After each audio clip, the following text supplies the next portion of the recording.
So many people don't think audiobooks count as real reading, and I'm never gonna understand that. But also so many people never really give them a shot, and I totally understand why. Sometimes it seems really intimidating. A lot of people have a hard time focusing on an audiobook. And for me, the secret is not really a secret at all. It's that I can't just sit there and listen to an audiobook either. It's just the perfect form for me when I'm washing the dishes, folding laundry, doing stuff I don't want to do, when I'm driving long distances, anything like that, anything where my hands are busy, I'm pretty much listening to an audiobook. I'm telling you, your mundane tasks will never be boring again. It's like a game changer for productivity, because when you don't want to do stuff, the way to get yourself to actually do it is to entertain yourself at the same time, and that is why I'm obsessed with audiobooks and listen to so many of them. This video was actually requested by Ashley, who asked me to put together some of my favorite audiobooks. That's exactly what we are gonna do. So thank you, Ashley, for giving me that idea and requesting this, because I'm always looking for tips like that. If there's anything you guys want to see or you're curious about, let me know, please, because I'm happy to do it. So let's go ahead and dive into some of my favorite audiobooks in the world.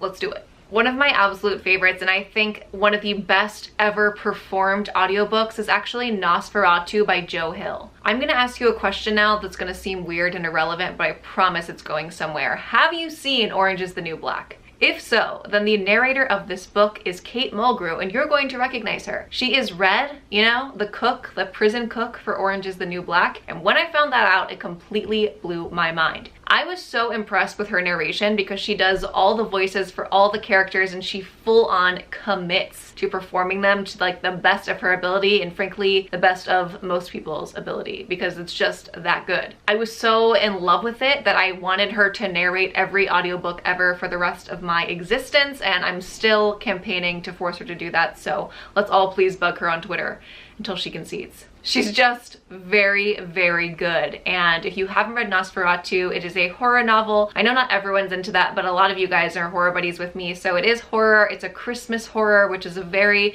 specific subgenre. It was my first Joe Hill, and I think my only Joe Hill so far, so I need to get on that. But it's very complex, like most epic horrors are, so I don't want to get too much into it, but all you really need to know is like it's a Christmas horror, and I think it'll probably be more fun if you just kind of go in not knowing much and just press play, you know? She seriously makes the craziest voices. I remember listening to it like when I'd be cooking in the kitchen and my husband would come around the corner and be like, what the hell was that noise? Because she just would do the craziest noises and voices. It's the best. Next up is a very specific version of Dracula, and I say very specific because it does matter. It is the Audible version, and it is a full cast, and I mean like, wow. We're talking Tim Curry, Alan Cummings. I mean, it is a full-on list of all-star cast members, and they do it so well. Dracula is actually an epistolary novel. I can't say that word, but it basically means it's a novel comprised of like letters and notes and things like that. So there's a bunch of different characters contributing to the overall story, like diary entries and letters and all that sort of stuff that make up the whole comprising novel. I think Dracula, as you know, if you saw my Dracula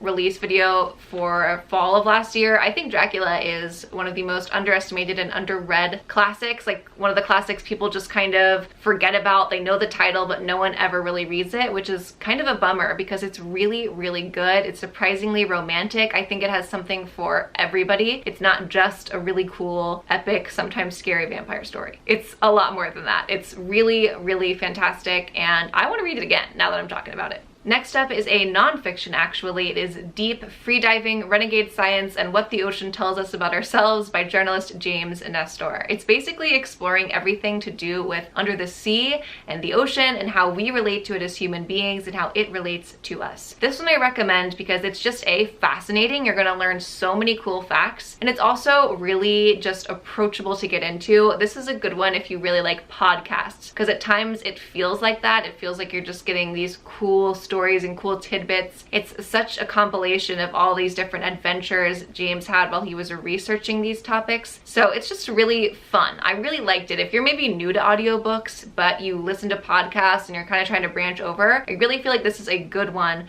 but it's also just a really good book to read. It's just very cool. You're gonna think of the ocean in a completely different way by the time you're done reading it. Next up is The Watcher, which is a psychological suspense thriller that's kind of linked to a Hitchcock vibe, which naturally I love. It's about a woman in her apartment building, and there's like windows and you can see across into other people's windows, and she sees something kind of amiss, but no one is willing to believe that it actually happened. So you're kind of going on this path with her. Did she see something? Did she not see something? Is something larger going on, or is it just her? You know, you can't decide. And I love that sort of stuff. I like the voice for the audiobook because I think it just fits the mood and the tone. It's not the most like inflective, I don't know if that's a word. It's not the most inflective performance, but just the way her soft voice is, it kind of lends a certain mystery and aura to the rest of the story that I thought complemented it really well. And I just really liked that book, and I don't think that book gets talked about enough either. Next up is The Color of Bee Larkham's Murder by Sarah Harris, narrated by Hugh Parmenter. Now, I just really liked Hugh's voice for this. I think I tweeted him about it because I just thought he did such a good job, but I was like, yeah, props, man, props. It's about a teenage boy with synesthesia who is trying to piece together the events of the murder of his neighbor next door, who he was very friendly with. But the trouble is, he doesn't recognize anyone's faces, and he sees every sound as a color. It's part of his condition, and it makes solving a mystery a little tricky.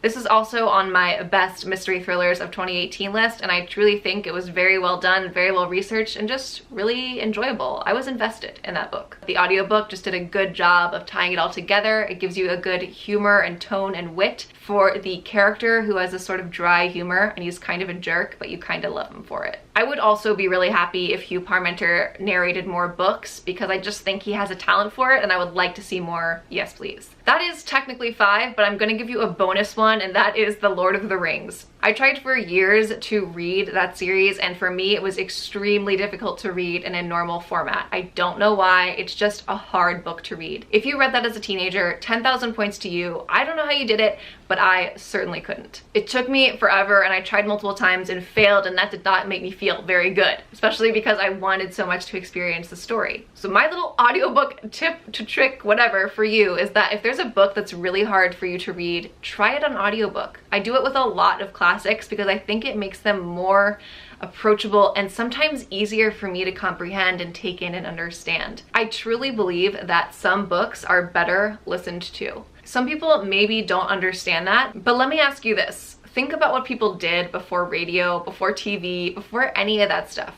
People would sit around and read aloud to each other. I really think that stories are sometimes better appreciated in that way. That's why around the holidays, I like for my husband and I to choose a book and we read it aloud to each other. It's just a really different experience. And I personally felt like the Lord of the Rings series was a way better experience for me on audiobook. So if you too have been struggling with taking those books in, just try it on audiobook. It's very, very nice. It is like having an old man in a rocking chair sitting in your ear and telling you a story. It's the best. And who knows, you might actually be able to finish it this time. All right, guys, that is it. Those are 5, technically 6 audiobooks that I totally recommend to you. Some of my favorites, some of the best narrators I've found, and I'm strangely picky about narrators. I really hope you enjoyed this video and that you'll find a book that you want to try out, maybe on Audible or wherever you get your audiobooks. Check your library too. I do both. And I just hope you really enjoy one of them. If you did like this video, do me a favor and leave it a big thumbs up. Drop a comment below. Give me an audiobook recommendation because the good ones really are hard to find. So help a girl out, please. I would love to hear your recommendations as well. And if you're new here and you haven't subscribed yet, but you like all things bookish, book reviews, hauls, TBRs, wrap-ups, all the good bookish stuff, then I'm your girl. So go ahead, press that subscribe button, and I will see you on the next one. Thanks for watching.